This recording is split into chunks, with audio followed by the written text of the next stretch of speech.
Okay, so we're back for chapter 2 of Journey to South. I'm sorry, I'm pushing it kind of late. Sickness has hit my entire house, and so it's been an adventure. Shout out to my neighbor because she's the goat. But I feel like we're past the worst of it, so now we just got to get back to the good side. But I made a commitment to come in on Fridays and do a chapter of Friday. To me, honoring my commitments is really important. So without further ado, let's get to it. I'm going to try to talk a little louder, but again, a little sick. So I need you to be patient with me. I got some water here, so we're going to roll with it. All right, cool. Chapter 2, Definition of Self. Many of us are taught to answer the question, what do I want to become? However, what we should be learning to answer is, who do I want to become? I'm a firm believer that you aren't defined by what you become, but who you become. Who you become is much more important because it defines your personality, character traits, habits, and easily defines every aspect of your life.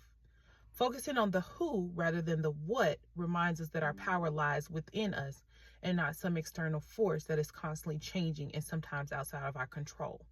The what focuses on our choices and how society ranks them on its hierarchy, while the who focuses on self and how we can have congruence between the version of us that God shows us He created us to be and the version of us that we put on display for the world to see. For as long as I can remember, I've known what I wanted to become. I wanted to be a wife, educated, successful, and able to help my family. And though I always told people that I didn't want to have kids because I thought I couldn't due to my belief that I was hermaphroditic, I've always known that I wanted to be a mother. Those were my what, and even they weren't well defined. As I've grown in wisdom, I've learned that the who behind each of my whats is the true determining factor. It's not enough to say, I want to be a mother, a wife, well educated, or in a position to help others. I have to define the who behind each. I want to be a good mother in the eyes of her children, one who is incredibly supportive, also viewed as a friend, just not one of their little friends. One who has an open relationship with each of her children, and one who my children know loves them without judgment and without cessation. I want to expose them to God and help each of them develop their own individual relationships with Him. As for a wife, I want to be a wife that seeks God diligently for new and fulfilling ways to love my husband. I want my husband's cup to runneth over with so much love that his only option is to outpour love into everyone that he takes up space with, including himself. I want the only competition in our marriage to be who can outlove the other. When it comes to being educated, I desire to learn all the nuances behind how our body uses and processes foods, down to the micronutrients. I want to better understand the impact that food has on our bodies so that we can help curtail some of these diseases and health concerns that too many are facing. Where helping others is concerned, I want to use my voice for impact, to help heal bodies and souls. I want to help others transform into their truest selves so that they can pursue the purpose that God created for them per Romans 8:28. And I know to some, the who and the what may seem similar, but they aren't. If you reread the paragraph above, you'll see patterns. You'll see my who. You'll see that service to others is inherently important to me. You'll see that I thrive on knowledge and offering it in digestible ways to others. You'll see that I have a heart for caring and sharing with God's people. You'll see that the camaraderie and relationships, not just romantic, are pivotal to me. There are undertones in my who that carry over across my life. Simply defining my what prevents me from knowing my true self. By defining my who, it gives girth to what I actually desire. I didn't learn this lesson until my early 30s though, and after processing it in full, I was able to start asking God for congruence. For years, God had given me visions of who I was, but they were deeply contradictory to what I was. He'd given me visions of me walking back and forth across the stage, speaking to and empowering large crowds of individuals. In these visions, my clothes were always fashionable, my body was healthy, and my disposition was that of someone filled with confidence and delight at the opportunity to help impact others. What I was, though, was a highly educated single mother who didn't have a stable job, a vehicle, nor a residence in her own name. What I was an adult woman who couldn't afford sanitary napkins and diapers. What I was a failure who had to run home with my tail tucked between my legs because I was wounded deeply for dreaming too big and chasing love too hard. My what far exceeded my who. And that was one of the first things God started chipping away at by shifting my perspective. Remember, I told you this journey started due to my oldest.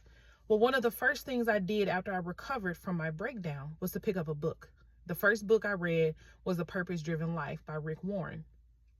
To this day, I'm not sure I read the book in its entirety, but the parts that I did read set a fire in me that hasn't yet been extinguished. I remember reading and going through the processes in the book. The deeper I dived, the more I was able to see who I was. One day, I remembered that when I was a little girl, I told my daddy that I wanted to be like John Grisham someday. But because of my what, life had buried my who. I had long since forgotten my dreams of writing books that helped people and were sold all across the world. But when the memory came back, it was like a portal had been opened, and I started to understand who God created me to be. I then picked up Chase the Lion by Mark Batterson. That's another book I didn't finish, but he taught me so much in the excerpts that I did read. Batterson pointed out something so foreign to me, that if I built the stadium, God would fill it. All I had to do was understand who God made me to be and work towards becoming that, knowing full well that God would take care of sending me the patrons to help support my book sales. This newfound knowledge gave me confidence in a way that I'd not had it previously, because if you know me, you know I'm introverted by nature. I'd much rather be at home chilling than amongst people. Yet through Batterson's book, I realized that even for someone as hermetic as myself, God could still fill a stadium if I just trusted him and fully stepped into my who. Looking back, I likely didn't finish either book because I didn't have the capacity at that time to fully process just how much God had created a life of success for me, because all I could see were my failures. Every time I opened my eyes and somebody paid a bill, gave me a ride, watched my kids, or helped me in any way, it was yet another reminder of just how low I'd sunk. And from my low vantage point at the time, I started my business for the first time. Say it clearly. I started a business that focused on empowering others while I was at my lowest and didn't believe or understand the power within myself. Remember we talked about the problem of loving others more than self? Yeah, I hadn't gathered that lesson at this point. I just figured if I struggled long enough, I'd become successful. I was broken, and desperate, and thought that starting my business would solve all of my problems. Not only was I wrong, but I was dead wrong. My writing was never the issue. It was the inauthenticity that I supplied that was the issue. Folks can only live behind masks for so long before it runs them ragged, and it had me plumb exhausted. There was no congruence. I was trying to motivate and empower others while I was in the middle of the biggest fight of mine and my children's lives. As a believer of time and place for everything, I now recognize that that was the time for me to be building and studying silently, not training others with tactics and strategies that I hadn't even yet tested or mastered. That's heinous.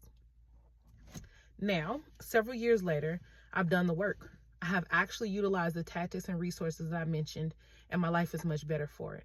And my children, all they really remember is the soft mama. They don't remember the depressed, unstable, broken version.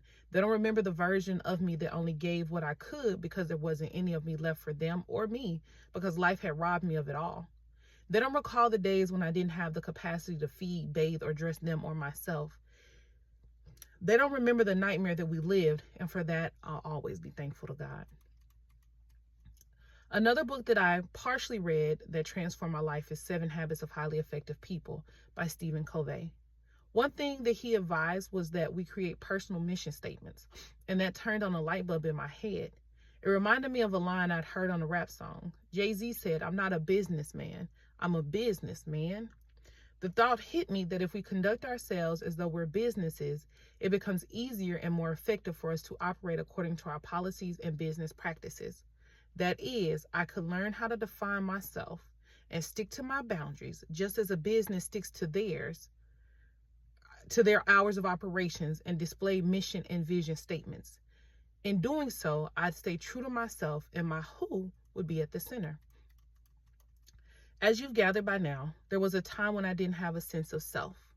In fact, I can recall being so lost and thinking that I was going through a midlife crisis when I was in my early to mid-20s. My late grandmother, who was in her 90s at the time, constantly encouraged me to make it to midlife before the crisis began. Her perspective confused me then, but looking back, it was exactly what I needed.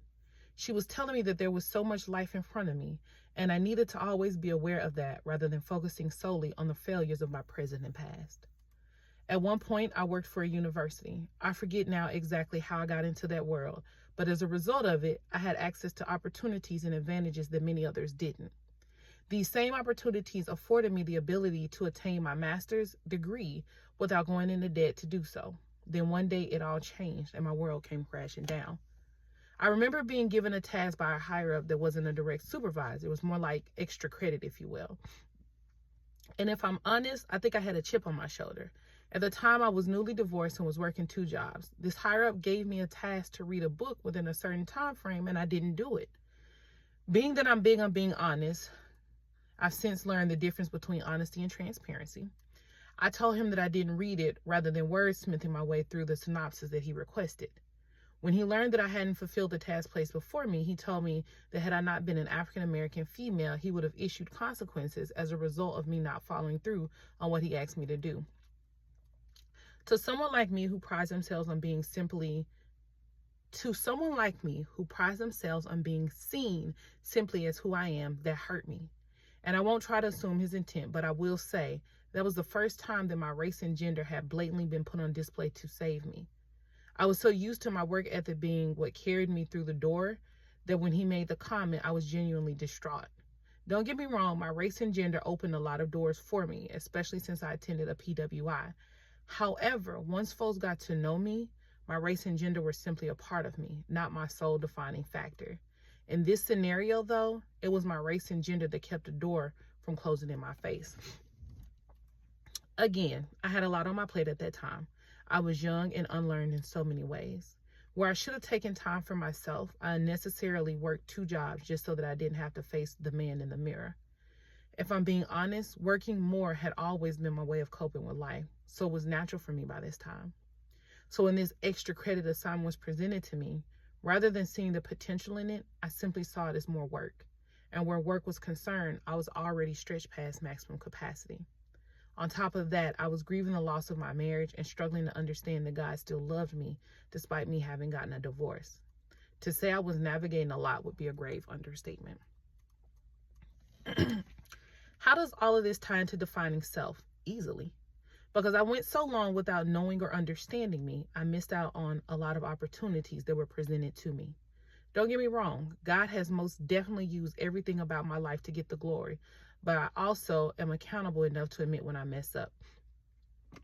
I was once married over a decade ago, and looking back, I can remember the onset of panic attacks after we got engaged, and they were bad. But truthfully, I'm not even sure if I told him that I was having them. I just remember being scared because I thought I was dying. Here I was in my very early 20s and healthy as a horse, yet I'm having these heart palpitations and can't control my breathing. It literally felt like my chest was coming apart. Fast forward, we got married. Over a year into our marriage, it was like I woke up and I had a breakdown. I had a full-on breakdown on the edge of the bed, and it came out of nowhere. I can't remember what triggered it, but I remember begging this man not to leave me. And if you knew me back then, crying was almost something I never did, with the exception of funerals. Yet here I was, bawling my eyes out.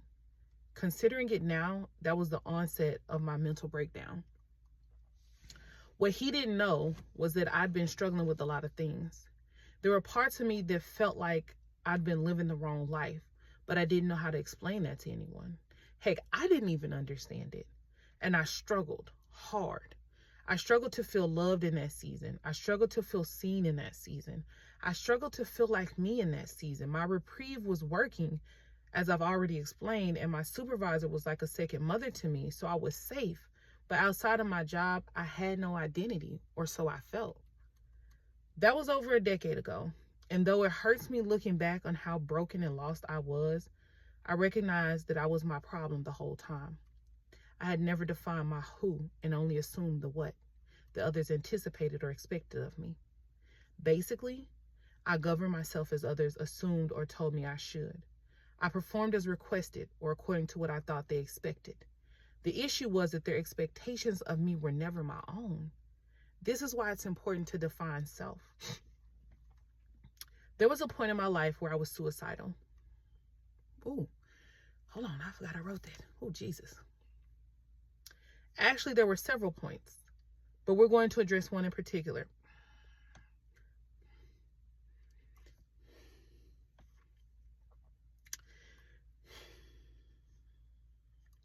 During this same stint of time, when I was having a mental breakdown, I was heavily suicidal.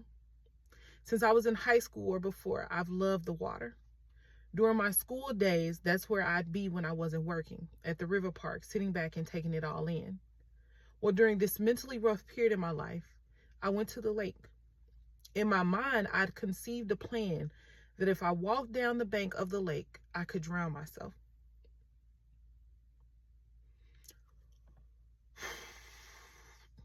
From a class I took in college, I learned that my brain could go 6 or 7 minutes without oxygen before I'd be brain dead. And the way I concocted this plan, it would take longer than that before anyone would come and save me. But when I went to walk down the bank, God showed me a friend. If you've heard this story before, I've always said that God showed me my mom, but that wasn't true. I was just scared to admit my truth, and I apologize. I remember God asking me, what about, and he inserted my friend's name. What will this person do? Then God showed me that my suicide would lead to this friend's suicide, which would then send suicide on a rampage in both of our families. So I cried and I ran back to my car because I was so scared. I could destroy my life. Heck, I was in the middle of destruction, but I wouldn't willingly destroy the lives of others. That's the first time I've told the story with absolute truth, and it feels heavy. But if it saves somebody, then I count it as a blessing. In my marriage, in my life, all around me, I've been my problem. Along with having to answer why I didn't love myself enough, I had to also ask myself, who do you desire to be? And answering that question took me up another level. Message.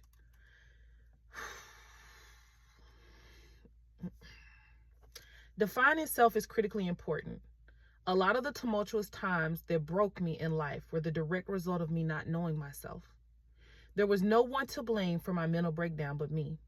It's because I realized that I wasn't living the life that I desired, but the problem was twofold. One, how do I live the life I desire? And two, what life do I desire? As my mama often says, don't be like me, be better than me. Answer those questions. How you define yourself is critical. Stop looking at what you want to become and instead focus on who you want to become. If you don't define self, you'll take on everyone else's definition of you. Doing so gives others the power to create a life for you, but truthfully, God gave you that power. Use it. Pray that he shapes your desires to match his, and pray that he then begins to bring those desires to fruition. Action item. Disconnect from everything around you. Sit in a quiet room or space. Take with you a journal or some loose leaf paper and something to write with. Ponder on who you desire to become. If you don't know how to start, think about identifying characteristics that are important to you. What are messages that you're constantly preaching to those around you? What are the patterns? Next, now that we have a working baseline of who self is, journal.